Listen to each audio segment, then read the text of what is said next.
예배 참석하신 여러분들을 환영하고 축복합니다. 영상으로 예배 드리시는 모든 교회들과 국내외에 있는 모든 하나님의 백성들도 환영하고 축복합니다.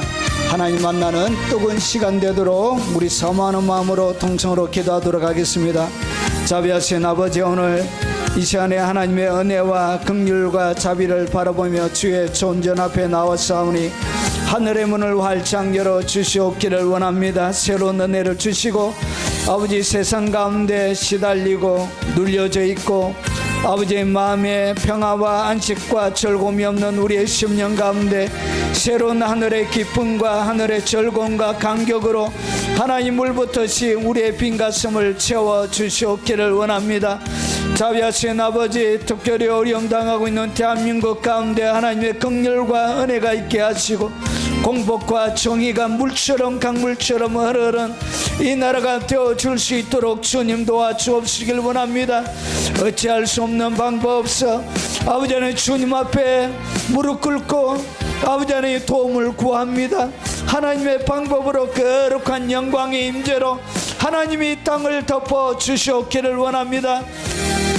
마지막 주님 오시는 그날 아버지 하나님 주님의 복음을 전가하는 주님의 백성들이 되게 하시고 대한민국 교회가 되게 하시고 주님의 양손에 붙들려 귀하게 쓰임받는 통로가 되도록 주님 도와주시옵기를 원합니다. 아버지, 이 세대를 위하여 기도합니다. 괴로워하신 아버지, 이 세대 가운데 하나님의 영광을 주시옵기를 원합니다. 주님의 영광과 은총을 허락하여 주옵소서. 거룩한 부흥의 역사가, 거룩한 부흥의 새바람이 대한민국 전역을 강타하게 하시고 아버지, 상간노지 낙도 벽처마다 하나님의 영광이 교회들마다 아버지 안에 쏟아지는 비처럼 따갑게 내리치는 태양처럼 하나님의 영광으로 비춰 주옵시기를 원합니다.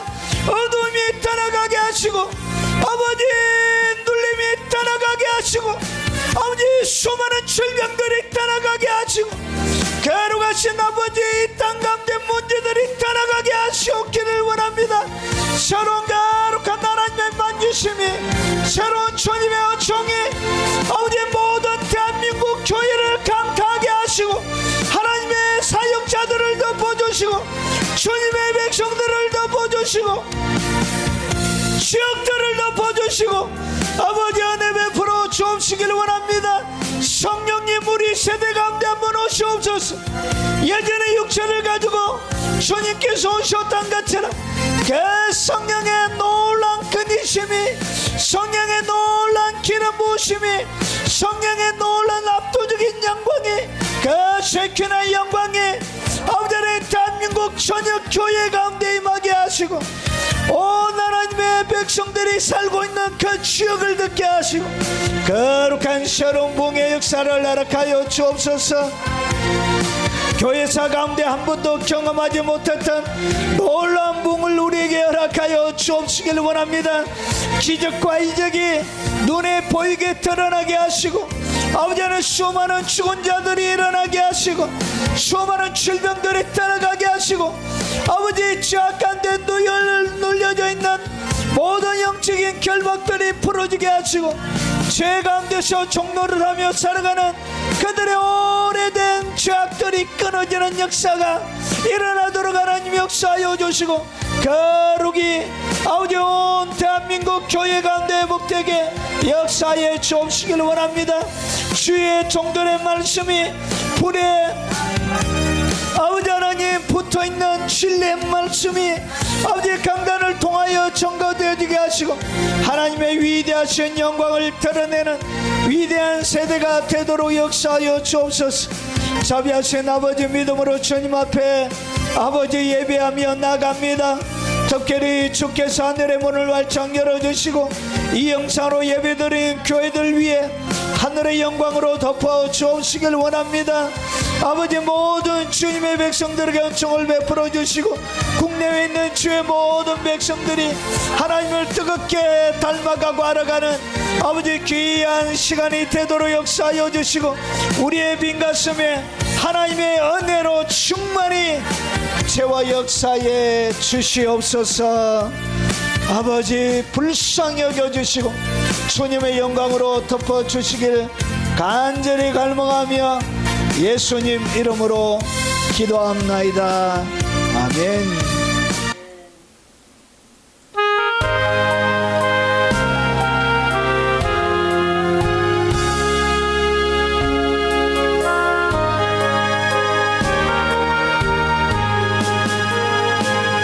저장 밑꽃 위에 있으 아직 맺혀 있는 그때에 귀에 있는 이 소리 들리니 주 음성 분명하다. 주가 나와 동행을 하면서 나를 친구 삼으셨네. 우리 서로 받은 그 기쁨은 없도다. 저장 밑꽃 위에 있으 아직 맺혀 있는 그때에 귀에 있는 이 소리 들리니 주 음성 분명하다.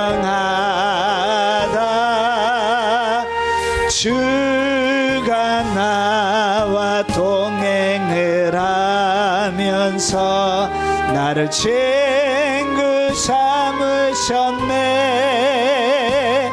우리 서로 받은 그 기쁨은 알 사람이 없도다.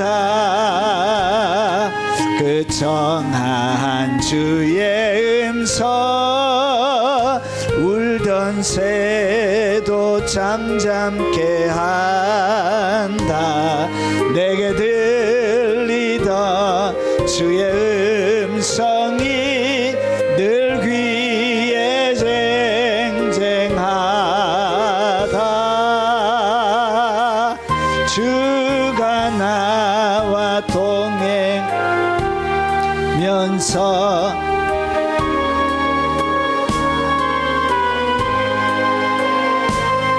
우리서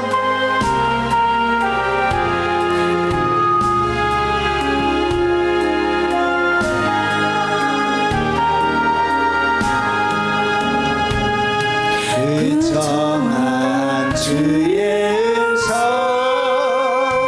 울던 새도 잠잠게 한다.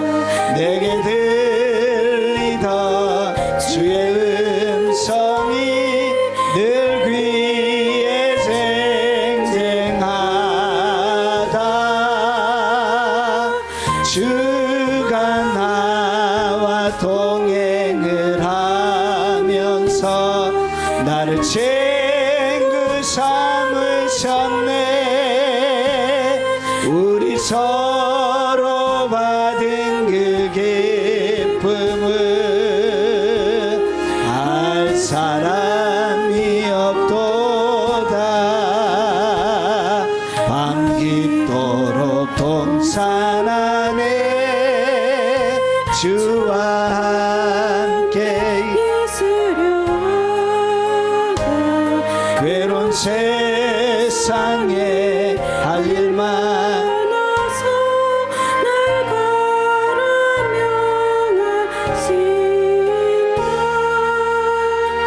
주가 나와 동행을 하면서 나를 친구 삼으셨네. 우리 서로 받은 그 기쁨은 알 사람이 없도다. 밤깊도록 동산 안에 주와 함께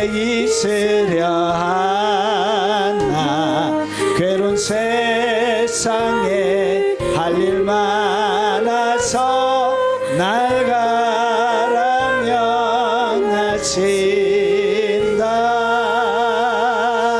주가 나와 동행을 하면서 나를 친구 삼으셨네.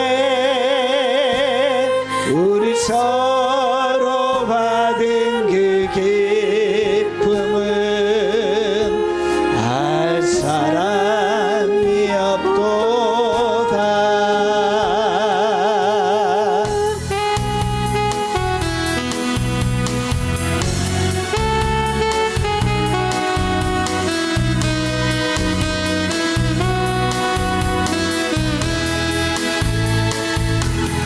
대신 화가 늘 내게 슬픈 대신 이락을 근심 대신 찬송의 옷을 입히사 우리로 여호와의 심으신 의의 나무 되어 주께 영광 돌리리니. 제 대신 화가 늘 내게 슬픈 대신 이락을 근심 대신 찬송의 옷을 입히사 우리로 여호와의 심으신 의의 나무 되어 주께 영광 돌리리. 제 대신 화가 늘 내게 슬픈 대신 이락을 근심 대신 찬송의 옷을 입히사 우리로 여호와의 심으신 의의 나무 되어 주께 영광 돌리리. 제 대신 화가 늘 내게 슬픈 대신 이락을 근심 대신 찬송의 옷을 입히사 우리로 여호와의 심으신 의의 나무 되어 주께 영광 돌리리.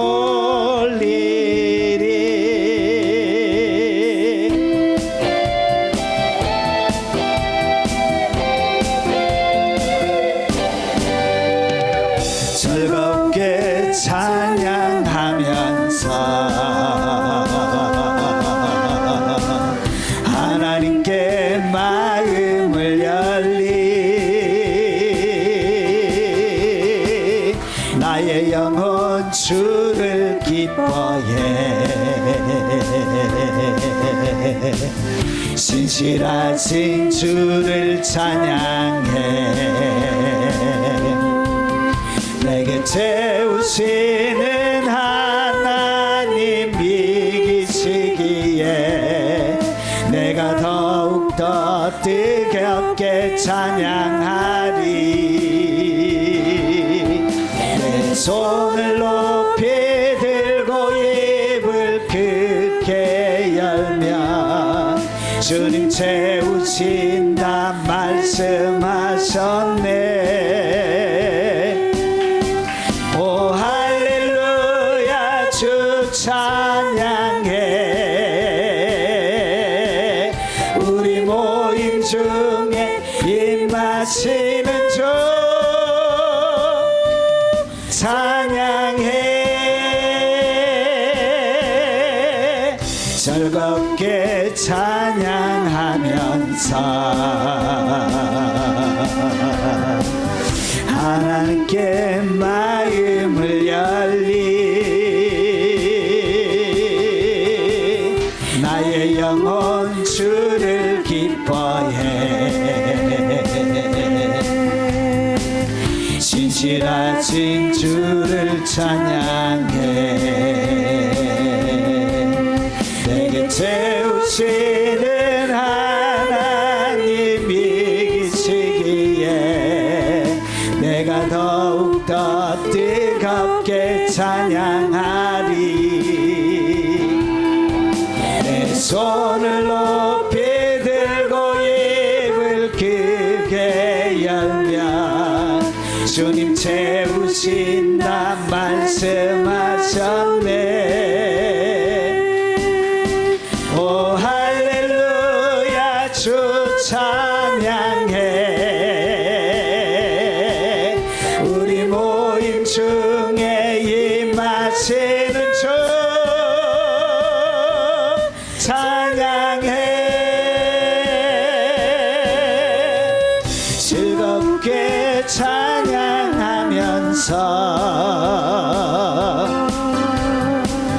하나님께 마음을 열리. 나의 영혼 주를 기뻐해. 신실하신 주를 찬양해. 내게 채우시는 하나님이 계시기에 내가 더욱더 뜨겁게 찬양하리.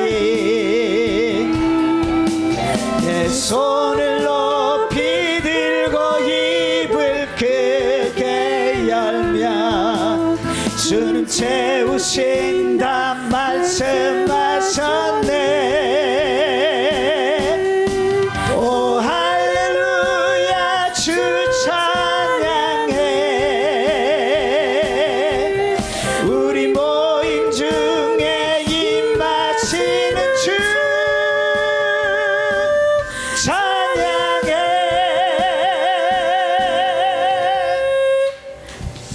하나님의 말씀을 같이 살펴보도록 하겠습니다.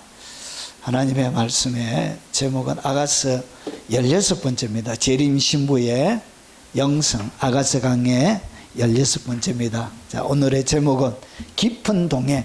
하나님과 어떻게 이 깊은 동행이 되는지, 그리고 비둘기 소리에 대해서 같이 한번 나누도록 하겠습니다. 자, 하나님의 말씀은 아가서 2장 10절부터 12절 말씀입니다. 우리 소리내어서 같이 한번 읽어보겠습니다. 나의 사랑하는 자가 내게 말하여 이르기를 나의 사랑 내 어여쁜 자야 일어나서 함께 가자. 겨울도 지나고 비도 그쳤고 지면에는 꽃이 피고 새가 노래할 때가 이르렀는데 비둘기의 소리가 우리 땅에 들리는구나. 자, 아름다운 들판에서 꽃들이 피고, 그리고 겨울이 지나고 비도 그치고 이제 봄이 온 것처럼 그렇게 아주 서정적으로 오늘 말씀들을 이렇게 그려놨습니다. 그리고 비둘기 소리가 한가롭게 하늘을 날고 우는 소리가 들리는 아주 목가적인 그런 아름다운 배경이 기록되어져 있는데, 이 말이 무슨 말인지 한번 살펴보도록 하겠습니다. 자, 아가서 우리가 지금 살펴보고 있습니다. 살펴보고 있는데 두 번째 테마를 저희들이 살펴보고 있습니다. 하나님의 예수님의 사랑을 이제 발견하고, 그리고 그 다음에 어떻게 연합이 되는지에 대한 이야기가 3장 5절까지 이렇게 연결이 되어져서 나오게 될 겁니다.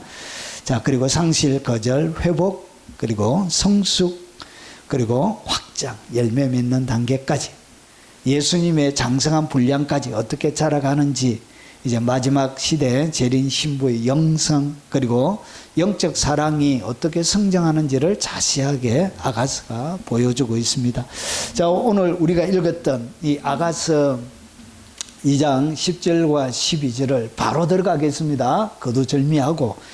자, 자세하게 이 본문이 뭘 얘기하는지 한번 보겠습니다. 아가서 2장 10절과 12절에는 좀 세밀하게 디테일하게 분류할 수도 있지만 크게 네 가지로 분류할 수 있고요. 설명은 제가 세 가지로 그렇게 설명을 한번 해보겠습니다. 첫 번째는 일어나서 함께 가자는 것이죠. 주님의 사랑을 제일 처음에 주님이 우리에게 딱 다가오시면 여러분들에게 뭐라 그러냐? 일어나라! 이렇게. 일어나! 이렇게. 주님이 말씀하시는 거예요. 오늘 여기에 보니까 신부가 이야기하는, 나의 사랑하는 자가 내게 말하여 이르기를. 그러니까 신부에게 예수님이 뭐라고 얘기하는지를 오늘 술람미 여인의 고백을 통해서 우리에게 가르쳐 주는 거예요. 신부가, 나의 사랑하는 자가 내게 말하여 이르기를. 신랑이 이렇게 대답한 거예요. 그리고 나서 뒤에 13절, 14절까지 이것이 연결이 됩니다. 자, 오늘은 12절까지만. 그래서 뭐라 부르냐? 나의 사랑, 내 어여쁜 자여, 일어나서 함께 가자. 여러분, 주님이 여러분들에게 찾아오시면 뭐라고 제일 먼저 말씀하신다고? 일어나라. 그리고 함께 가자. 우리는 이 단어를 별로 안 좋아해요. 무슨 단어를 안 좋아하냐? 함께라는 단어를 별로 안 좋아해요. 함께. 함께 가자. 함께 일어나서 함께 가자고 하는데, 여러분, 사람들은 어떻게 하냐? 그냥 자기 혼자 가고 싶은 거예요. 주님이 뭔가 계속 따라다니면 불편한 거예요. 주님이 하시는, 너무나 이렇게 주님이 불편한. 그래서 함께라는 단어를 그렇게 좋아하지 않습니다. 그런데 주님은 어떻게 하냐? 일어나서 함께 가자. 이렇게 얘기하시는 것입니다. 그리고 두 번째는 주님이 우리에게 뭘 가르쳤냐? 함께, 주님이 함께 갈 때, 주님이 함께 가는 세상에는 뭐가 없다고요? 비도 겨울이 지나고 비도 그쳤다는 거죠.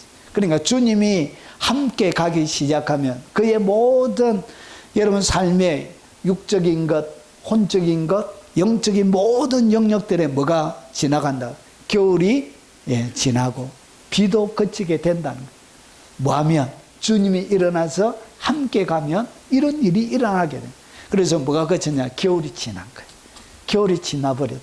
그리고 비도 그쳤대. 자, 그리고 세 번째는 땅에는 겨울 지나고 비도 그치고 나서 땅에는 어떻게 되어져 있냐? 땅에는 보세요. 지면에는 꽃이 피고 새가 노래할 때가 이르렀는데, 그러니까 땅에는 이런 푸른 초원 위에 뭐가 이런 꽃들이 막 피고 새들이 막 노래하고 막 이런 일들이 벌어지는 거예요. 누가 함께하면? 일어나서 주님이 함께 가자고 할 때 주님이 만들어가는, 우리의 삶들 가운데 주님이 만들어가는 세상이 이런 세상이란 것이죠. 여러분, 그것을 주님이 오늘 술람미 여인의 고백을 통해서 가르쳐 주는 거예요. 그러고 나서 뭐가 들리느냐? 비둘기 소리가 우리 땅에 드디어 들리게 되고. 무슨 소리가 들리냐? 비둘기의 소리가 땅에서 들리지 않던 비둘기의 소리가 들리게 돼. 그러면 오늘 이 네 가지의 이야기가 도대체 무슨 이야기냐? 결론부터 말씀드리면, 예수님이 함께 하심으로 일어나는 일들을 오늘 이렇게 네 가지로 이렇게 소개하고 있는 것입니다. 자, 그러면 이 얘기가 무슨 내용을 담고 있는지 한번 보겠습니다. 자, 예수님이 함께 하심으로 일어나는 일들. 첫 번째는 뭐냐? 나의 사랑하는 자가 내게 말하여 이르기를, 나의 사랑, 내 어여쁜 자여, 일어나서 함께 가자. 주님은 이 땅 가운데 오시면 신부들에게 어떻게 하냐? 일어나라. 일어나라. 이렇게 말씀하시는 거예요. 일어나서 함께 가자. 이렇게 주님이 말씀하시는 거예요. 그러면 이 말이 무슨 말이냐? 여러분, 일어나라는 이 얘기는 여러분 이렇게, 여러분 근본적으로는 일어나는 이야기지만 여기에서는 뭐 하냐? 여러분 다시 단지 뭐 새롭게 하도록, 그리고 뭐 하도록 우리의 삶들 가운데 주님이 새롭게 뭔가를 만들어주고 싶어 하는 거예요. 그래서 지탱하고 성취해 주시는 거예요. 그래서 단순하게 일어나는 것이 아니라 주님은 일어나라는 이 의미 가운데 뭐가 있냐? 주님이 뭔가 우리의 삶들 가운데 성취하고, 그리고 도와주고, 그리고 유지시켜주고, 그리고 다시 들어올리도록, 다시 뭔가 무너져 있는 삶들을 다시 들어올리도록, 그리고 뭐뭐 하도록 만들어주고 싶은 거예요. 그래서 솟아오르다, 일어나다, 그런 뜻을 가지고 있습니다. 자, 그러면 이 함께 가자라는 얘기는 그냥 걷다는 거예요. 같이 동행하는 것입니다. 가다, 걷다, 오다, 인도하여 데려가다. 자, 그러면 오늘 이 유대 전성이, 여러분 유대인들은 항상 모든 성경을 유대인 중심으로 해석을 합니다. 자, 그러면 유대의 전성은 뭐라 그러냐? 여러분, 중세시대에 1040년에 태어났던 랍비 이츠하키를 우리가 그냥 줄임말로 라시라 부릅니다. 라시. 여기서는 뭐라? 일어나라. 이것은 이스라엘 이 광야에서 율법을 받기 위해 일어나는 것과 연결이 돼요. 그러니까 이스라엘 백성들이 시내산까지 와가지고 하나님의 율법을 받는 것을 갖다가 일어나라 이렇게 해석을 하는 거예요. 여러분, 이 탈굼 아람역에서는 어떻게 하냐?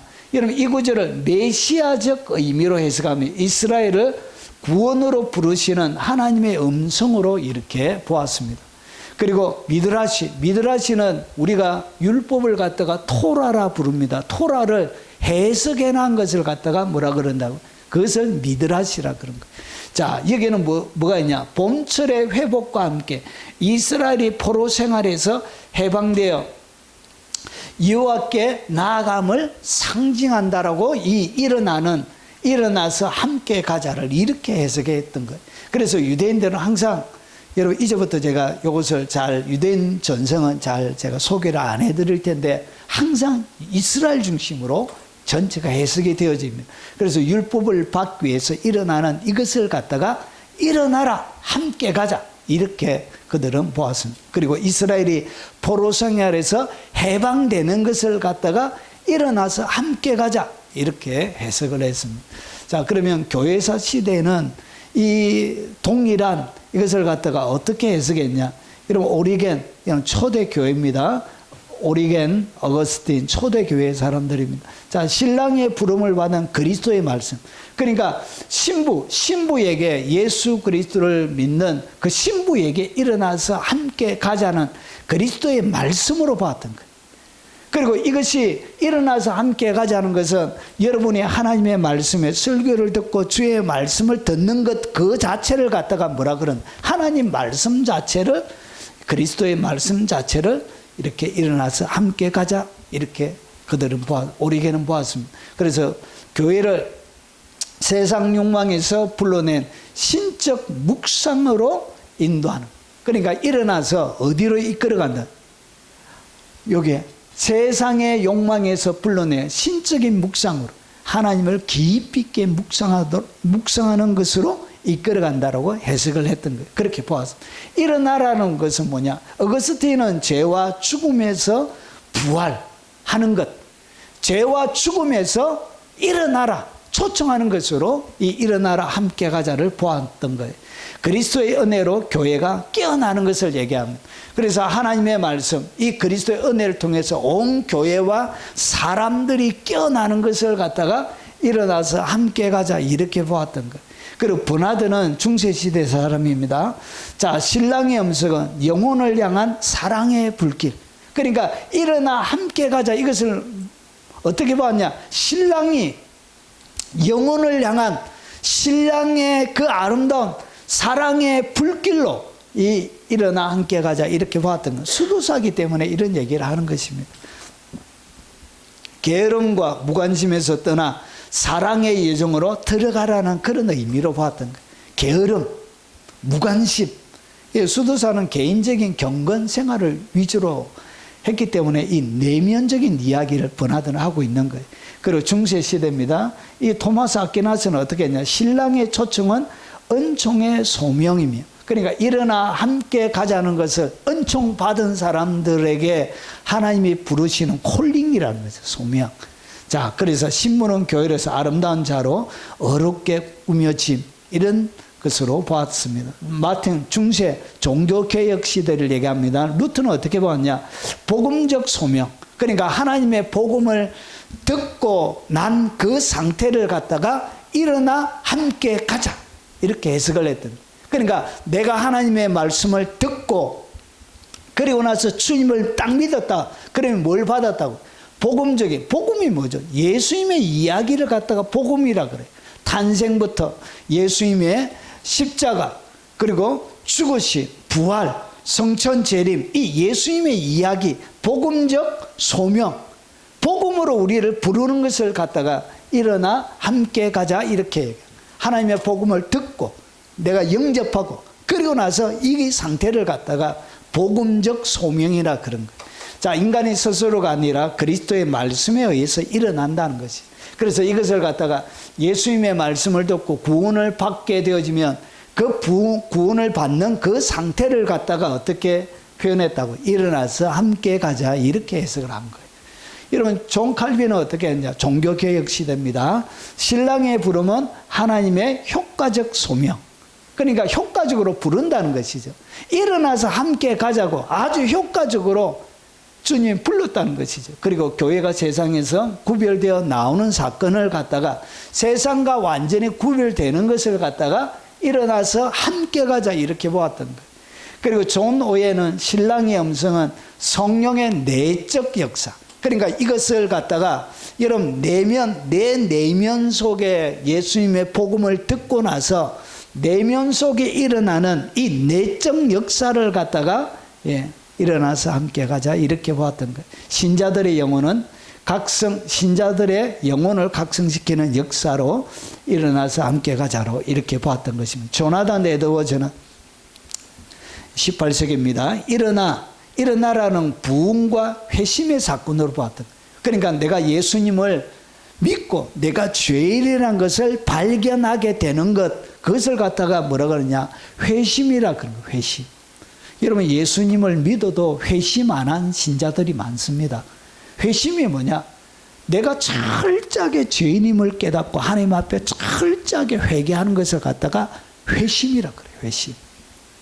그래서 중세시대 18세기에는 회심을 하지 않는 사람들에게는 구원이 없다라고 이렇게 가르쳤습니다. 그래서 철저하게 그들의 설교들은 회심을 강조해요. 회심.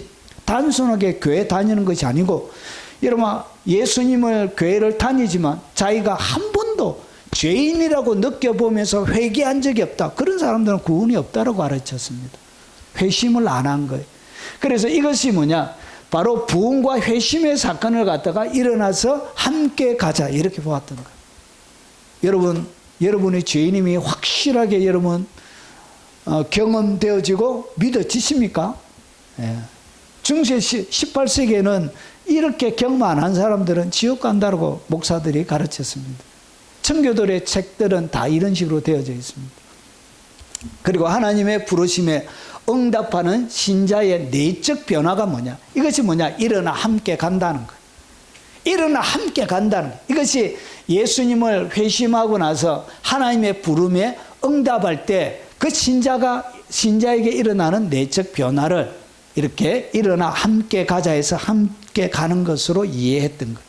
아드 핑크는 여러분 19세기 사람이에요. 자, 신랑의 초청은 성화의 과정으로. 그러니까 일어나 함께 가는 것을 단순한 일회적인 사건이 아니라 긴 예수님을 믿고 나서 긴 여정으로 보았던 거예요. 그래서 이 성화의 과정으로 보았던 거예요. 그래서 신부가 세상의 안일함에서 벗어나 거룩한 길로 나아가도록 촉구하는 것이 뭐냐? 그게 바로 일어나 함께 가자, 이렇게 보았던 거예요. 여러분, 똑같은 본문이지만 학자들마다 견해가 굉장히 시대마다 견해가 다른 것을 알 수 있습니다. 마틴 로이드 존슨은 여러분 신랑의 말씀 복음 설교를 통한 교회 부흥입니다. 그러니까 이것은 뭐냐? 복음, 이렇게 제가 설교하는 것처럼 복음의 설교를 통해서 이렇게 교회가 부흥하는 것을 갖다가 일어나 함께 가는 것, 주님과 함께 가는 것으로 보았던 것.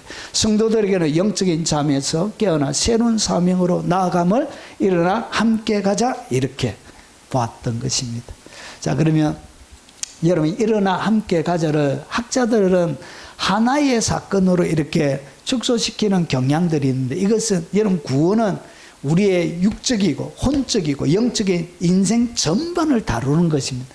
그래서 하나, 회심이나 이런 기타 일반적인 몇 개만 그렇게 얘기하는 것이 아니에요. 여러분, 성경은 이 일어나는 이야기가 오늘 일어나라 아가스에 이야기했던 예수님이 신약시대에 똑같이 얘기합니다. 와서 아가스의 술람미 여인에게 했던 것과 똑같은 말씀을 신약에 반복적으로 하고 있습니다. 왜냐? 그분이 이 땅에 와서 무슨 말씀을 하시냐? 일어나라, 이 말씀을 하실 것을 이미 여러분 아가스 가운데서 어떻게 했냐? 예언을 해놓은 거예요. 그래서 예수님께서 오셔서 똑같이 일어나라는 이야기를 하십니다. 보십시오.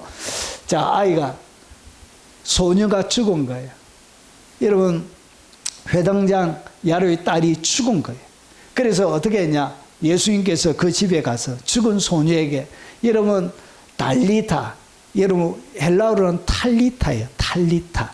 여러분 요 두 개의 단어가 결합이 되어져 있습니다. 하나는 뭐냐? 소녀야 굼, 일어나라, 그런 뜻을 가지고 있어요. 그래서 달리타 굼이 아니고 달리타 굼 이렇게 하는 것이 맞습니다. 그래서 달리다 굼 하시니 번역하면 곧 내가 내게 말하는 소녀야 일어나라 하시니, 주님이 뭐라 그러죠? 여러분 다른 말, 일나라 일나라 이렇게 하는 거죠. 주님이 예전에 아가서에 했던 것과 똑같은 단어로 똑같은 말을 어떻게, 예수님께서 여러분 생활 전반에 있는 모든 사람들에게 주님이 이야기를 하실 때 아가서 술람미 여인에게 했던 것처럼 일어나서 함께 가자를 주님이 항상 뭔가를 사람들을 만나서 이야기할 때 이 얘기를 똑같이, 소녀야 말아 일어나라. 오늘 여기에서 일어나라는 것은 어떤 의미를 담고 있죠? 죽음에서 일어나라는 것이죠. 죽어 있는 그 상태에서, 결국은 오늘 여기에서 일어나라는 이 의미 가운데는 주님이 구약시대의 아가스는 그림자예요. 모형이에요. 그래서 이것은 부분적으로 그림자로 모형으로 왔는데 실체 되시는 예수님이 이 땅 가운데 와서 딱 하시는 것을 보니까 이 의미가 무슨 의미인지를 정확하게 주님이 가르치는, 이 의미는 이런 의미다 이렇게 주님이, 그래서 똑같은 이야기를 하시면서 소녀야 일어나라 하시는 거예요. 결국은 일어나서 함께 가자는 얘기는, 일어나라는 얘기는 뭐냐? 죽음에서 일어나라 그 말입니다. 죽음에서 주님이 일어나라 이렇게 얘기해요. 결국은 예수님을 믿으면 우리의 영혼이 더 이상 죽지는 않습니다. 더 이상 영혼이 다시금 지옥에 들어가는 일은 없게 되어지는 거예요. 그래서 죽었던 영혼이 어떻게 다시금 일어나는 거예요. 그것을 오늘 여기서 얘기하는 거예요. 그래서 오늘 여기서는 단순히 영혼만 일어나는 것이 아니라 육체적인 부활도 여기에 담겨져 있는 거예요.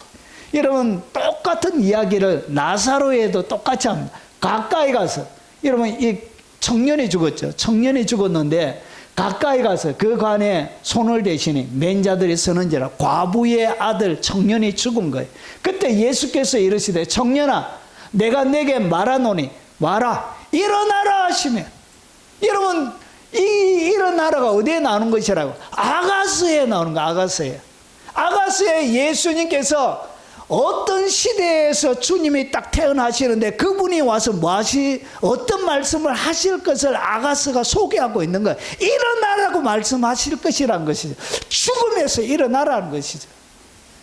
그것을 오늘 실제 되시는 예수님이 오셔서 실제로 그분의 행동으로 딱 보여주는 거예요. 그래서 일어나라는 의미가 어떤 의미인지를 오늘 실체로 보여주시는 거예요. 그래서 죽음에서 일어나라는 것이죠. 오늘 여기 보니까 예수께서 머물러 서서 그를 부르라 하시니 그들이 그 맹인을 부르며 이르되 안심하고 일어나라. 여러분 맹인을 보고 해야 되는 것은 눈이 밝아져라 이래야 되는데, 눈이 떠져라 이렇게 얘기해야 되는데 주님은 그렇게 말씀하시지 않고 뭐라고 했다고? 안심하고 일어나라, 그가 너를 부르신다 하시니. 일어나라 이렇게 얘기해요. 결국은 하나님 주님께서 이 땅 가운데 오셔서 이 일어나라는 얘기는 뭐냐? 우리의 닫혀져 있는 눈을 열어주실 것을 오늘 일어나라는 이 의미 가운데 담겨져 있는 거예요. 그래서 일어나라 딱 보면서 어디에서? 맹인에게 주님이 일어나라는 것이, 보지 못하는 것을 주님이 새롭게 보게 만들어 주실 것이라는 것이, 그 의미가 어디에 담겨져 있다고? 일어나라 여기에 담겨져 있는 거예요. 주님과 함께 가면 여러분들에게 계속적으로 뭐가 열리느냐? 눈이 열리게 되어져 있습니다. 눈이 활짝, 보지 못하는 새로운 것들을 보는 눈이 활짝 열리게 되어져 있습니다. 여러분 마가복음 2장 9절을 보니까 중풍병자에게 내 죄사함을 받았느니라 하는 말과 일어나 내 상을 가지고 걸어가라 하는 말 중에 어느 것이 쉽겠느냐? 오늘 예수님께서 이 중풍병자에게 뭐라고 하느냐? 일어나 내 상을 들고 걸어가라 이렇게 말씀하세요. 여러분 고침을 받아라. 나음을 입었다. 내 믿음대로 될지어다. 이렇게 말씀하시지 않고 어떻게 했다고? 일어나 내 상을 들고 가라는 것이. 그래서 이 일어나라는 것은 중풍병과 같은, 이런 중풍이 뭐죠? 몸에 마비가 오는 것이에요. 몸이 자기 마음대로 움직이지가 않는 거예요. 그래서 이 몸에 마비가 온 그 상태에서 주님께서 어떻게 하냐? 일어나라 얘기하시면서 일어나라 함께 가자는 이야기는 뭐냐? 우리 인생의 중풍과 같은, 여러분 몸에 온몸이 사지가 멈춰져서 기능을 하지 못하는 그 육체적인, 그런 영적인, 그리고 혼적인 모든 영역들을 주님께서 회복시켜 주실 것을 오늘 일어나라라는 단어 가운데서 담겨져 있는 거예요. 똑같은 단어를 구약시대는 그림으로, 모형으로, 지금은 주님이 실제로 일어나라는 말이 이 말이다, 이렇게. 얘들아, 이 말이 다른 게 아니고, 여러분의 삶들 가운데도 영적인 중풍뿐만 아니라 영적인 중풍들이 떠나가는 역사가 일어나기를 주의 이름으로 축원합니다. 자, 베드로가 이르되 은과 금은 내게 없거니와 내게 있는 것으로 내게 주노니 나사렛 예수 그리스도의 이름으로 일어나 걸어라. 여러분 다른 말도 할 수 있거든요. 그런데 뭐라고 얘기하죠? 일어나 걸어라. 누구에게 배웠다고? 예수님에게 배웠던 거예요. 예수님에게 일어나라, 함께 가자, 그 말을 배웠던 베드로가 똑같이 일어나라 이렇게 말씀하고 있는 거예요. 결국은 우리의 걷지 못하는 안전뱅이와 같은 걷지 못하는 우리의 삶들 가운데 주님께서 새롭게 일으켜 주실 것을 오늘 일어나라는 단어 가운데 주님이 숨겨져 놓았고, 그리고 실제 되신 그분이 오셔서 실제로 일어나라는 뜻은 이런 의미다라고 주님이 보여주셨고, 제자들에게도 그것을 하라고 이렇게 가르쳐주고 있는 것입니다. 그러므로 이러기를 잠자는 자여 깨어서 죽은 자들 가운데서 일어나라. 이 일어나라는 의미가 여러분 단순하게 육체적인 질병, 죽음뿐만 아니라 묻어 있다고요. 잠자는 자여 깨어서 죽은 자들 가운데서 일어나라. 영적인 잠을 자고 있는 사람들에게 주님이 일어나라 이렇게 얘기하고 있는 거예요. 그래서 이 일어나라는 것은 단순하게 회심이나 단순하게 성화나 그런 것만 얘기하는 것이 아니고 여러분 인생 전체에 대한 이야기란 것이죠. 그래서 잠자는 자여 깨어서 죽은 자들 가운데 일어나라 이렇게 말씀하시는 거예요. 그래서 일어나라 이 의미 가운데 이런 모든 의미들이 다 담겨져 있다는 것이. 여기서 일어나서 주님이 함께 여러분과 평생의 인생을 함께 가고 싶어 하시는 거예요. 일어나라 얘들아, 좀 자지 말고. 여러분 목사가 제일 보기 싫은 사람이 누구냐? 교회에 와가지고 자는 사람이. 그래가지고 제가 한 번씩 자는 분들 보면 내가 더럽게 설교를 못하는 것 같다. 어떻게 설교를 못하면 성도들을 잠을 재우노. 그래가지고 제 마음속에 자괴감이 들 때가 있어요. 주여, 내가 얼마나 설교를 못하면 성도들을 잠을 재우나이까. 이렇게 일어나라는 것이죠. 그런 의미를 담고 있습니다. 자, 예수께서 그곳을 떠나 지나가시다가 마태라는 사람이 세관에 앉아 있는 것을 보시고 이르시되 나를 따르라 하시니 일어나 따르니라. 결국은 이 일어나라는 이야기는 우리가 주님을 따라가는 모든 삶에 여러분 정신적인 것들, 육체적인 질병들, 죽음, 그리고 오늘 여기서 영적인 잠을 자는 모든 것들 가운데서 주님이 뭐하라? 일어나라 이렇게 얘기해요. 일어나게 만들어 주실 것이라는 것이죠. 그리고 일어나라는 것은 우리로 하여금 일어나도록, 그리고 일어나서 함께 주님이 가도록 우리의 삶을 만들어 주실 것이라는 약속이 여기에 담겨져 있는 것입니다. 오늘 주님이 여러분 가운데 실망하지 말고, 내 인생이 중풍병처럼 몸도 아무 손도 움직이지 못하고 안전뱅이처럼 앉아있고, 그리고 이미 내 인생은 종쳐서 관 속에 들어가 있을지라도 생명이 끊어져서 침대에 누워져 있을지라도 주님이 오시면 여러분의 손을 잡고 달리다굼 하실 것이란 것이죠. 그리고 관에 손을 얹으시고 일어나라 이렇게 말씀해 주실 것이란 것이. 베드로에게 나오라 이렇게 일어나라 말씀해 주실 것이란 것이. 잠자는 자여 깨어서 죽은 자들 가운데서 일어나라 주님이 여러분 가운데 말씀해 주실 것이란 것이. 그래서 오늘 술람미 여인의 이 첫 번째 고백을 통해서 주님은 여러분들을 어떻게 만들었느냐, 일어나게 만들어서 여러분과 전 인생의 과정들을 같이 가길 원하시는 것입니다. 누구처럼? 세리 마태처럼. 여러분 마태는 평생 동안 세리처럼 살았습니다. 세리가 뭐죠? 여러분 세금 징수하는 사람. 그 시대에 가장 사악하고 가장 못된 가장 욕듣는 직업이 바로 세리였습니다. 로마에 여러분 충성하면서 이스라엘 백성들의 재산을 감탄하는, 우리나라로 말하면 일본 앞제비, 로마 앞제비가 바로 세리였습니다. 가장 욕듣는. 그런데 예수님을 만나고 나서 여러분 마태는 세무사였습니다. 세무사. 그래서 그는 아주 책을 짓는데 정교하게 책을 짓습니다. 그래서 마태, 마가, 누가, 요한 중에 가장 긴 책이 뭐죠? 마태복음.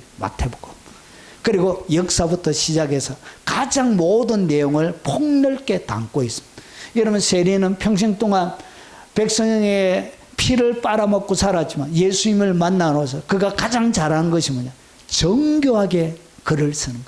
그래서 평생에 자기가 제일 잘하는 것 정리하고 그리고 여러 가지 질서를 잡고 하는 그 글을 써서 마태복음을 남겨놓은 거예요.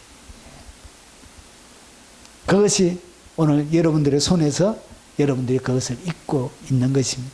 여러분 사람은 이렇게 그 이야기를 통해서 수많은 사람들을 일으키는 사람으로 그가 수임을 받게 되어진 것입니다. 그처럼 여러분의 인생도 이렇게 만들어 가시길 원하시는 것입니다. 자, 그리고 오늘 여기 보니까 여러분 주님께서 오셔서 일어나 함께 가자고 하시는 이유가 여러분 밖에 너무 추우면 밖에 나가지는 못해요. 비가 내리면 여러분 다니기가 힘이 들어요. 그러면서 주님께서 뭐라고 하냐? 주님이 함께 가는 모든 삶의 현장에는 뭐가 그치냐? 겨울이 지나간다는 거죠. 그리고 비가 그칠 것이라는 것이죠. 자, 그러면 여러분 겨울이 지나고 비도 그쳤다. 여러분 오늘 여기에 겨울과 비는 똑같은 의미로 쓰여집니다. 여러분 항상 하나님의 복에는 비가 나오는데 그냥 비로 안 하고 어떻게 하냐? 이른 비, 늦은 비 이렇게 나와요. 하나님이 주시는 복을 표현할 때는 그냥 비라고 성경에 표현이 안 되어져 있고 항상 복에는 뭐가 있냐? 이른 비와 늦은 비에 복을 준다 이렇게 되어져 있어요. 이른 비가 뭐냐? 10월 달부터 여러분 유대 나라는 지중해성 기후입니다. 그래서 우기와 건기가 뚜렷한데 10월에서 11월 말까지 내리는 보리 추수할 때 그때 비가 이른 비예요. 이른 비. 그리고 추수를 다 할 때가 3월에서 4월이에요. 그래서 이때 비가 내려져야 알이 굵어지게 되어지는 거예요. 이것을 갖다가 늦은 비라 그런 거예요. 그래서 하나님의 축복의 상징이 이른 비와 늦은 비인데 오늘 여기에는 이른 비와 늦은 비가 아니라 그냥 비로 되어져 있는 거예요. 그래서 겨울과 똑같은 의미로 오늘 이게 사용되어지고 있습니다. 겨울. 그리고 우기. 겨울이 우기입니다. 우리는 여름이 우기인데, 자, 그리고 여기에 그런 뜻을 가지고 있습니다. 자, 그러면 이 교회사 가운데 선생님들 어떻게 봤냐? 한번 보십시오. 재미있게 표현을 내놨습니다. 겨울은 영혼의 무지와 죄의 어둠으로 보았던 거예요. 그러니까 우리에게는 이 겨울이 단순한 자연적인 겨울이 아니라 영혼의 무지, 그리고 죄의 어둠, 이것을 갖다가 겨울로 본 거예요. 이것이 뭐였냐? 지나갔다는 이야기는 그리스도의 빛이 임했다. 빛이 임했기 때문에 겨울이 지나갔다. 이렇게 그는 보았습니다. 그리고 어거스틴은 겨울은 율법 아래에 종로로 타는 상태가 뭐냐? 율법의 종로로 타는 것이 그게 겨울이라고 보았던 거예요. 유대인들과 똑같은 비슷한 견해를 가지고 있습니다. 지나갔다는 것은 복음을 받아들이고 그 복음을 통해서 복음의 자유를 누리는 것을 지나갔다고 보았던 거예요. 버나드는 영적 겨울은 사랑의 부재. 주님을 사랑하지 않는 것이 뭐냐? 그게 바로 겨울이란 것이. 당연한 것이죠. 주님을 사랑하지 않는 것이 여러분 마음이 설설하게 추운 거예요. 사랑으로 가득 들어 차일 때 여러분 예배 드리는 것도 좋고 찬송하는 것도 좋은데 이 주님과의 사랑이 식어지면 여러분 교회 생활하는 것, 이 행위들이 그렇게 참 힘이 들어요. 그래서 영적인 겨울이 뭐냐? 사랑, 주님을 사랑하지 않는 상태가 겨울로 보았던 거예요. 신랑의 오심으로 사랑의 봄이 시작된다라고 이렇게 보았습니다. 자, 비에 그치면 은총의 내적 평화가 뭐냐? 그게 비가 그쳤다. 마음의 평화를 누린 것을 비 그쳤다 이렇게 아퀴나스는 보았습니다. 루트는 어떻게 보았냐? 율법과 정죄의 폭풍 같은 겨울. 그러니까 이 겨울을 갖다가 율법과 정죄. 여러분 중세 시대에는 죄를 짓고 하면 고해 성사부터 해서 여러 가지 죄를 씻는 행위들을 냈습니다. 그래서 루터도 죄를 짓고 나서 어떻게 했냐? 비텐베르크 성당에 올라가는 그 대리석 그 계단에 이 옷을 거지고 자기가 지었던 마음에 품었던 죄 때문에 이렇게 막 이렇게 무릎으로 올라가니까 어떻게 무릎이 다 까지는 거야. 피가 나고. 그리고 어떤 데는 채찍으로 해서 등을 때리면 등에 채찍으로 피비린내가 나고 등이 갈라지고 이렇게 해서 죄를 씻는 행위들을 이렇게 고행으로 이렇게 했던 거예요. 그러면서 자기가 뭘 깨달았냐. 그래서 내가 이렇게 한다고 되는 것이 아니라 구원은 오직 의인은 믿음으로 말미암아 살리라. 그 복음의 말씀을 듣고 계단 올라가다가 어떻게 벌떡 일어나서 그리고 나서 95개조 구원이 어떻게 일어나는지부터 시작해서 95개조 반박문을 비텐베르크 성당에 딱 받고 나서 종교 개혁이 시작이 된. 그래서 그 시대에 이 루터의 마음속에는 뭐가 있다고요? 율법과 이 정죄의 그 정죄감이 여러분 폭풍처럼 있었던 거예요. 그것을 갖다가 여러분 루터는 겨울로 보았던 거예요. 그리고 복음의 자유와 기쁨이 지나가고 그리고 그치고 이렇게 보았던 것입니다. 여러분 칼빈은 비와 겨울은 고난과 핍박으로 보았던 거예요. 그러니까 외부적인 고난과 핍박이 겨울과 비다. 그리스도 안에 위로와 해방이 뭐냐? 그치고 지나가고 이렇게 보았던 거예요. 그리고 존 오웨는 겨울은 성도의 영적 침체기, 영적인 침체기가 뭐냐? 그게 바로 겨울이란 것이죠. 그리고 성령의 은혜로 소성, 버나드와 비슷한.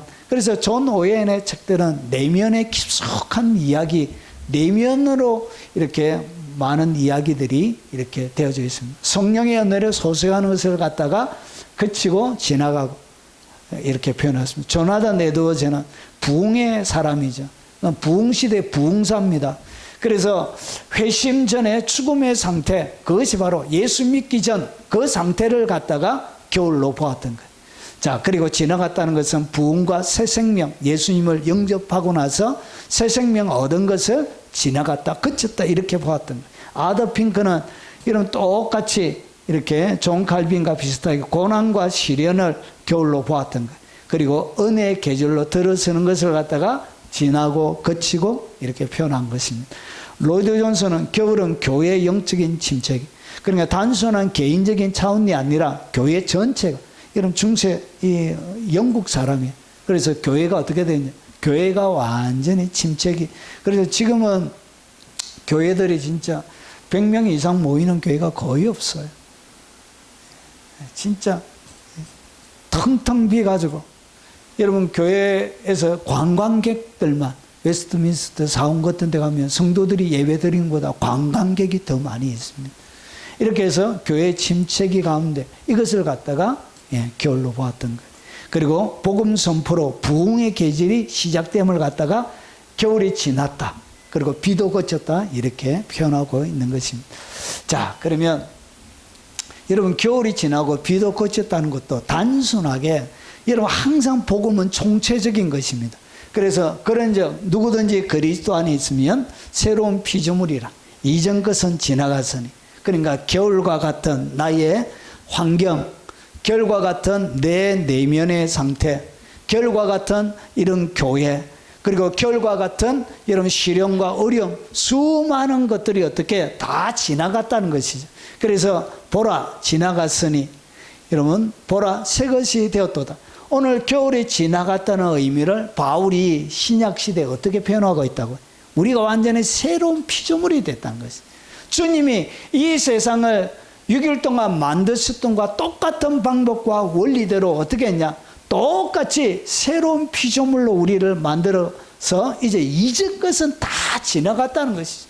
내게 관계되어 있는 실패와, 그리고 내게 관계되어 있는 여러분 부끄러운 과거들이나, 그리고 핍박들이나 어려움들이나 지우고 싶은 이런 과거에 지나간 모든 것들이 어떻게 했냐? 이전 것은 지나갔다는 것이죠. 그래서 뭐처럼?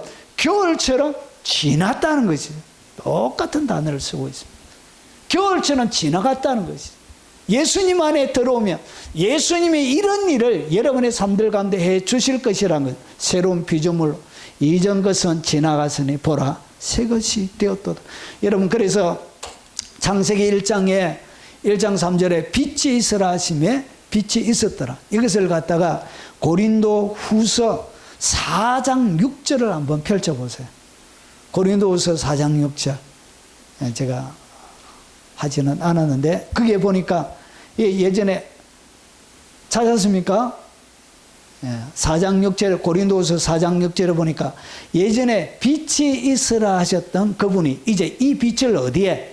우리의 마음에 빛이 있으라 하셨던 그분이 이제 우리의 마음에 빛을 비추는 거예요. 빛을 비춰서 우리의 마음에 뭐가 일어나냐? 첫째 날에 어두움이 달아나버린 첫째 날에 빛이 임하는, 결국은 우리의 마음속에 일어난 새로운 피조물로 새로운 창조가 우리의 삶들 가운데 일어나게 되어지는 것입니다. 그래서 어떻게 했냐? 보라 새 것이 되었다는 것이. 우리 인생의 모든 겨울은 이미 법적으로 다 지나갔습니다. 여러분을 정죄하고 판단하고 여러분들에게 불리하게 선 법조문부터 시작해서 모든 악한 사탄들의 권세와 능력, 이 겨울은 사단들이 통치하고 있는 그 계절을 갖다가 겨울로 보기도 합니다. 그래서 사단의 모든 통치하는 시즌이 끝나갔다는 것이죠. 계절이 바뀐 거예요. 완전히 우리의 삶들 가운데 새로운 피조물이 되어지는 것입니다. 그러므로 이제 그리스도 예수 안에 있는 자에게는 결코 뭐가 없다고? 정죄함이 없대요. 누구도 여러분들을 정죄하지 못해요. 법적으로 그것이 안 되게 되어져 있습니다. 이런 교회 안에 사람들을 함부로 정죄하고 판단하는 것, 여러분 그것은 법적으로 불법에 해당되는 것입니다. 누구도 정죄하면 안 돼요. 정죄할 수 없나니 할 수가 없게 되어져 있습니다. 그래서 이는 그리스도 예수 안에 있는 생명의 성령의 법이 죄와 사망의 법에서 너를 해방했다는 것을 갖다가 어떻게 하냐? 겨울이 지나고 비도 그쳤다 이렇게 표현하고 있던 것입니다. 그래서 정리하면 겨울이 지나고 비도 그쳤다는 얘기는 뭐냐? 겨울과 비는 회심 전에 여러분의 죽음의 상태, 그리고 성도의 영적인 침체기, 고난과 핍박과 수많은 시련들, 교회의 영적인 침체기, 그리고 개인적으로 내면에 일어나는 정죄와 판단, 그리고 많은 모든 것들이 어떻게 다 이제 이전 것은 지나갔으니 보라 새 것이 되었도다. 그것을 갖다가 오늘 겨울도 지나고 비도 그쳤다 이렇게 표현하고 있는, 여러분 새로운 것으로 이미 만들어 주셨습니다. 주님과 같이 가면 여러분의 삶이 어떻게 새로운 피조물의 삶이 일어나게 되어지는 것입니다. 더 이상 여러분의 마음에는 뭐가 없냐? 어두움이 없습니다. 예수님께서 이 땅 가운데 뭐로 오셨냐? 빛으로 오셨습니다. 빛으로 오신 예수여, 빛으로 오신 예수여, 빛으로. 그래서 우리의 마음의 모든 어두움들, 겨울이 다 지나가 버린 것입니다. 인생을 살면서, 여러분 이 인생 살면서 눈물을 갖다가 여러분 유행가 가사에게는 주로 비처럼 내린다. 그래서 여러분 이른 비 늦은 비가 아니고 이 비는 여러분 눈물을 얘기합니다. 여러분 인생 살면서 흘리는 수많은 눈물, 그리고 아픔, 고통, 오늘 여기서 나오는 여러분 고난과 핍박과 수많은 시련이 뭐처럼? 비처럼 내리는. 그래서 비 내리면 슬퍼하는 사람들 가운데 네 마음이 하늘이 나의 마음을 알아준다 하면서 그냥 비가 내리는데 사람들은 감정이입을 하는 것이지. 이 눈물을 얘기하는 것입니다. 눈물이 뭐 했다고요? 거쳤다는 거예요. 여러분의 삶을 이렇게 하나님은 웃게 만들어 주시는 것입니다. 자, 그리고 요 두 개는 연결시켜서 제가 한목에 하겠습니다. 자, 지면에는 꽃이 피고 새가 노래할 때가 이르렀는데, 자, 비둘기의 소리가 우리 땅에 들리는구나. 여러분, 지면에 뭐가 있냐? 여러분, 꽃이 피는 거예요. 여러분, 오늘 여기에 이 꽃은 단순하고 개화되어져 있는 꽃이 아니고 꽃봉우리를 얘기합니다. 싹을 얘기합니다. 그래서 봉우리가 이제 피기 시작하는 거예요. 여러분의 밭에. 그래서 얼어붙었던, 겨울에 얼어붙었던 여러분의 마음에, 여러분의 환경에, 여러분의 인생에, 그리고 여러분이 살아가는 모든 여정에 겨울처럼 얼어붙었던 그 속에 뭐가 피냐? 새로운 지면에 꽃이 핀다는 것이죠. 그게 새는 노래하게 된다는 것이죠. 그래서 꽃, 개화, 예. 자, 그리고 여기에 산비둘기를 얘기합니다. 집비둘기가 아니에요. 길러서. 여러분, 하나님께서 드릴 때 여기 보니까 산비둘기를 얘기하는 것입니다. 여러분, 그래서 비둘기의 소리가 우리 땅에서 들리는데, 여러분, 사람이 조절해서 나오는 그런 새의 소리가 아니고 산에 있는 산비둘기, 나와 전혀 관련 없는 밖에 있는 그런 비둘기의 소리가 들리게 된다는 것이죠. 자, 그러면 이 얘기가 무슨 얘기인지를 한번 보겠습니다. 오늘 여기 보니까 새가 노래한다 이렇게 되어 있는데 원문에는 새가 없습니다. 그냥 노래하는 이렇게 되어져 있어요. 그래서 요 번역은 여러분 바른 성경이 가장 바르게 잘 번역이 되어져 있습니다. 여기는 이해하기 쉽게 없던 여러분 새로운 단어들을 학자들이 집어넣어 놨습니다. 예, 새라는 단어는 히브리 원문에는 존재하지 않습니다. 그냥 노래하는 시절, 계절 이렇게 되는 것입니다. 자, 그러면 여러분 이 꽃은 오리게는 어떻게 봤냐? 신자들의 선행을 꽃으로 보았던 거예요. 그리고 비둘기의 소리는 성령의 임재. 그래서 집비둘기가 아니에요. 성령은 산비둘기예요. 산에서 사람이 만들어서 들리는 소리가 아니라 밖에 자연적으로 존재하는 사람이 통제하고 관리할 수 없는 그런 산비둘기 소리가 들리게 되는 거예요.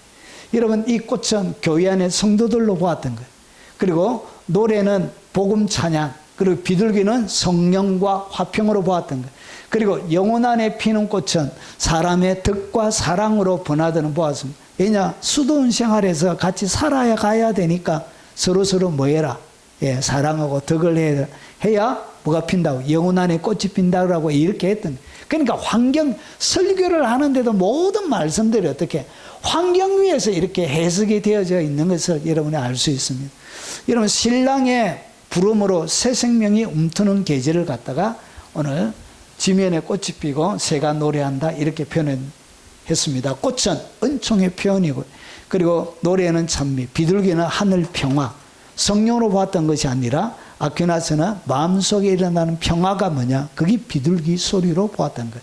여러분 꽃은 복음으로 인해 교회 안에 새 생명이 피어나는 것, 그러니까 예수님을 믿고 나서 교회 안에서 새롭게 피어나는, 여러분 중세 시대는 개인 중심이 아니고 항상 교회 중심으로 되어져 있습니다. 그래서 해석하는 것이 성례, 교회 이런 식으로 학자들이 다 해석을 하는 거예요.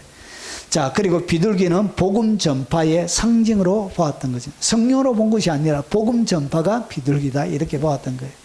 이런 봄은, 자, 봄의 꽃은 종칼비는 하나님의 교회 부흥을 꽃처럼 피어난다 이렇게 보았던 거예요. 비둘기의 소리는 하나님의 평화와 화해. 자, 꽃은 성령의 열매로 보았던 거예요. 자, 비둘기는 성령의 내적 위로. 자, 꽃은 부흥 때에 피는 성령의 역사. 이는 조나단 에드워즈는 항상 부흥사기 때문에 많은 해석들이 부흥과 연결되어져 있는 쪽으로 해석이 돼요. 그래서 꽃은 부흥 때 피는 성령의 역사를 꽃처럼 피어나는 것으로 표현했던 거예요. 자, 노래는 신자들의 회심의 기쁨. 이 회심의 기쁨이 여기에 새가 노래한다라고 이렇게 표현했던 거예요. 꽃은 성도의 성화의 열매, 거룩하게 되어져 가는 것을 갖다가 성화라 그래. 그의 열매를 갖다가 꽃으로 표현했던 거. 비둘기는 성령의 증거. 자, 그리고 꽃은 복음 전파 속에 나타난 부흥의 표징. 이런 영국 교회가 타락하고 이미 지금 이슬람에 다 넘어갔어요, 교회들이. 여러분, 영국에서 복음 전가하면 감옥에 잡혀가요. 독일에도 마찬가지. 여러분, 유럽이 이렇게 바뀌었어요. 그런데 여러분, 길거리에서 이슬람 사람들이 절하는 거는 안 잡아가요. 나 이렇게 망가졌는 거예요, 사회가. 그래서 이 로이드 존스의 마음속에 새로운 부흥에 대한 갈망이 그의 마음속에 많이 있었습니다. 그래서 복음 전파 속에 나타난 부흥의 표징을 꽃으로 보았던, 비둘기의 음성은 뭐냐? 복음 설교를 통한 성령의 역사로 그것을 갖다가 비둘기로 보았던 것입니다. 자, 그러면 이것을 신약과 제가 한번 연결을 한번 시켜보겠습니다. 자, 지면에 꽃이 피고 새가 노래한다는 것은 뭐냐? 구약적인 의미로 이런 의미가 있습니다. 보십시오. 여호와의 속량함을 받은 사람들이 돌아오면 항상 뭐가 있느냐? 오늘 여기에서 새가 노래하는 것과 같은 노래들이 퍼져나게 돼. 그래서 속량함을 얻었다는 것은 값을 지불하고 나서 그 다음에 감옥에서 나오는 것을 갖다가 속량이라 그래. 값을 지불했던, 예수님의 핏값을 가지고 그 핏값으로 여러분을 산 거예요. 사서 속량해 주신 거예요. 그래서 여호와께 속량을 받은 자들이 돌아오며 어떻게 하냐? 노래하며 시온에 이르러. 시온은 하나님의 통치가 일어나는 하나님의 나라의 상징을 보통 시온으로 표현합니다. 이 예루살렘에 있는 한 언덕 비탈을 갖다가 시온인데, 이 예루살렘과 거의 시온은 똑같은 의미로 쓰여지고, 그리고 하나님 나라의 모형 상징으로 시온이 쓰여져요. 그래서 뭐 하게 된다고? 속량함을 받고 구원함을 받게 되면 그분을 향하여 노래하면서 돌아오게 되는 거예요. 시온에 이르러 그들의 머리 위에 영영한 희락을 띠고, 머리 위에 뭐가 올려지게 됩니다. 희락이, 영영한 희락이. 그래서 기쁨이 뭐처럼 기쁨과 즐거움을 얻으리니 슬픔과 탄식이 달아나게 되는 거예요. 오늘 여기서 보니까 여러분, 지면에 꽃이 피고 새가 노래하니까 뭐가 달아난다고요? 여러분, 기쁨과 즐거움을 얻게 되는 거예요. 여러분, 이 꽃이 피고 꽃이 피는 것이 뭐냐? 결국은 영원한, 머리 위에 영원한 희락을 갖다가, 기쁨과 희락을 갖다가 무엇으로 표현했다고? 꽃이 피는 것으로 이렇게 표현하고 있는, 속량함을 받는. 여러분, 이것을 이사야가 61장에 또 다르게 좀 더 첨가해서 우리가 찬양했던 그 곡 가사입니다. 시온에서 슬퍼하는 자에게 뭘 주고? 화관을 줍니다. 화관이 뭐죠? 머리에 핀 꽃을 얘기합니다. 화관이 뭐죠? 꽃으로 만든 관을 얘기하는 거예요. 꽃, 이 화관. 알지요? 죄송해요. 여러분의 수준을 제가 너무 무시. 화관, 머리에 뒤집어 쓰는, 왜 이래. 머리에 뒤집어서는 결국은 이 화관을 주는 거예요. 화관을 주었다는 것은 뭐예요? 머리 위에 꽃이 피는 것을 얘기하는 거죠. 이것을 머리 꽃이 핀다는 것을 갖다가 성경은 무엇으로 표현해요? 화관으로 표현해요. 화관. 머리 위에, 여러분 머리 위에 뭘 올려준다? 화관을 딱 올려주는 거예요. 결혼식 때 보면 여러분 조카들 머리 위에다가 화동들 꽃 뿌리면서 화관 씌워가지고 입장을 지키는 것과 똑같이. 그래서 시온에 이르러 속량함을 받았던 자들은 슬퍼하는 자에게 화관을 줘. 그래서 예전에는 슬퍼했지만 이제 지면에 뭐가? 꽃이 피는 거예요. 주님이 머리 위에 화관을 주는 거예요. 죄는 뭐냐? 여러분, 타고 남은 죄를 얘기합니다. 나무나 타고 남은 죄, 새까만. 그래서 이 죄를 대신해서, 이 죄는 뭐 할 때 쓰냐? 범죄하고 나서 하나님 앞에 회개할 때, 그리고 그의 인생에 불행이 닥쳐올 때, 하나님의 도움을 구할 때 옷을 찢고 죄를 뒤집어 쓰고 회개하고 하나님의 극진한 도움을 할 때 죄를 뒤집어 씌우는 거예요. 그래서 이것은 여러분 하나님의 진노 받았을 때 그 상태를 얘기해요. 죄를 대신해서 내가 죄를 뿌리고 회개하고 죄를 뿌려져 있는 내 집이 다 타버린 거예요. 내 산업 전토가 완전히 타버린 거예요. 타버려서 어떻게 했냐? 죄를 대신하여 기쁨의 기름을 우리에게 부어주는. 그래서 뭐 한다고? 새가 노래하게 돼. 결국 여러분의 삶들 가운데 환경은 여전히 변화 없지만 속에는 뭐가 일어나냐? 나를 구속하신 그분을 향한 노래가 터져 나오기 시작하는 거예요. 야, 그렇게 좋은 거예요. 가난해도 좋고. 그래서 여러분 초가상간이나 어디나 내 주 예수 모신 곳이 그게 하늘나라가 되는 거예요. 높은 산이 그친들이 그게 문제가 아니라 주님과 함께 가면 그것이 궁궐이 되는 것입니다. 그리고 슬픔을 대신하여 무엇을 입혀준다? 찬송의 옷을 입혀주는 것. 그래서 노래할 때가 되는. 새가 없다. 새는 원래 히브리 원문에 없다고 말씀했죠. 그래서 노래할 때가 찬송의 옷을 입혀주는 것. 옷을 입혀서 어떻게 하냐? 근심을 대신하시고 그들이 의의 나무 여호와께서 심으신 그 영광을 나타낼 자라 일컬음을 받게 하려 하심이 의의 나무가 되는 거예요. 이 의의 나무가 뭐냐? 여호와께서 심으신 영광을 나타낼 자를 갖다가 의의 나무라고 부르는 거예요. 그래서 여러분의 인생 가운데 여러분 의의 나무처럼 하나님의 영광을 나타내는 그런 사람들로 하나님이 여러분들을 만들어가는 것을 갖다가 이렇게 표현한. 지면에는 꽃이 피고 그리고 노래할 때가 이르렀다 이렇게 표현하는. 그리고 여기 비둘기의 소리가 들린대. 뭐가 들린다고? 비둘기의 소리가. 집 비둘기가 아니고 길은 비둘기가 아니라 산 비둘기. 산에서 그냥 날라와서 부르는 노래. 비둘기의 소리가 들리는 거예요. 이 비둘기가 결국 뭘 얘기하냐? 성령을 얘기합니다.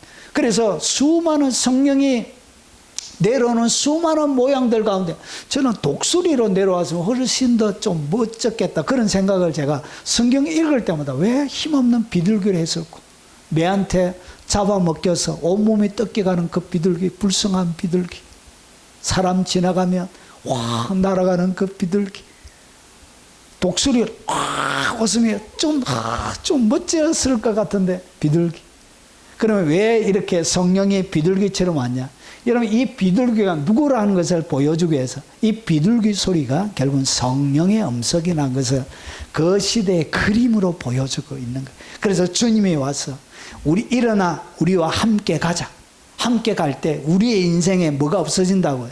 여러분 겨울이 그치고 그리고 비가 그치게 되어지고 우리의 땅인 지면에는 여러분 꽃들이 피어나고 그리고 노래하는 시절, 노래하는 계절이 찾아오게 되고 그리고 산 비둘기의 울음소리가 들리게 돼. 성령의 음성이 드디어 들리기 시작하는. 그래서 하늘이 열리고 하나님의 성령의 비둘기같이 자기 위에 임하심을 보시듯 비둘기가 찾아와서 임하는 그런 인생이 되는 거예요.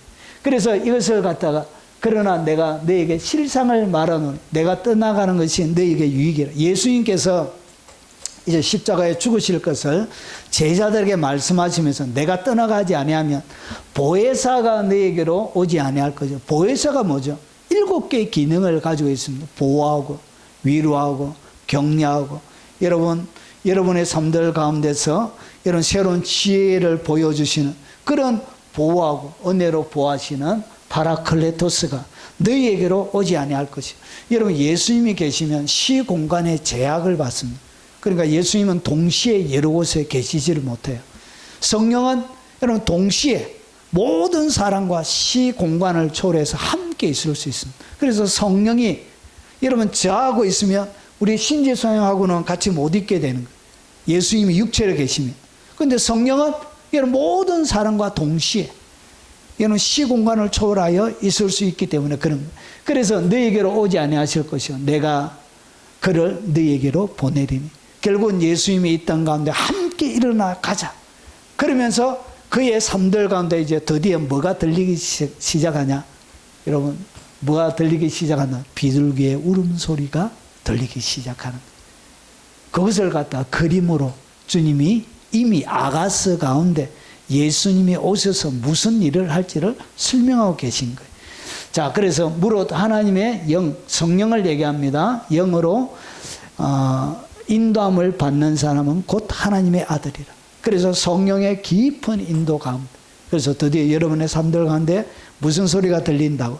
비둘기 소리가 들리기 시작하게 되는 것입니다.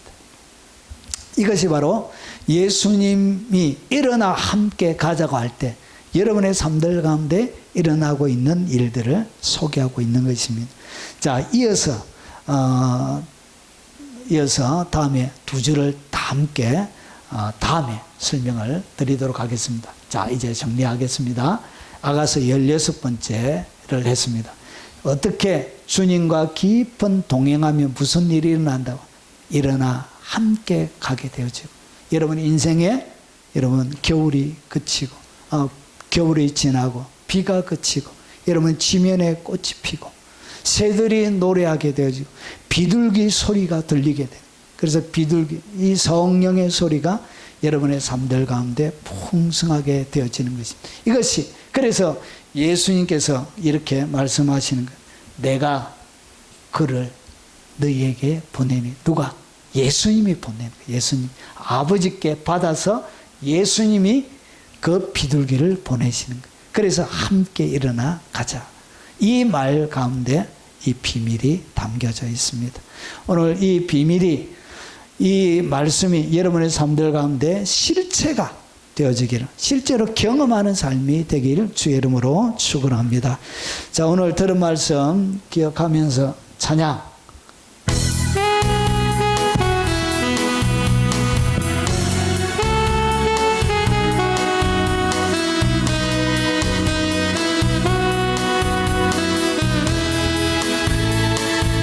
죄 대신 화관을 내게 슬픔 대신 일하네 근심 대신 찬송의 옷을 입히사 우리로 여호와의 심으신 의의 나무 되어 주께 영광 돌리리.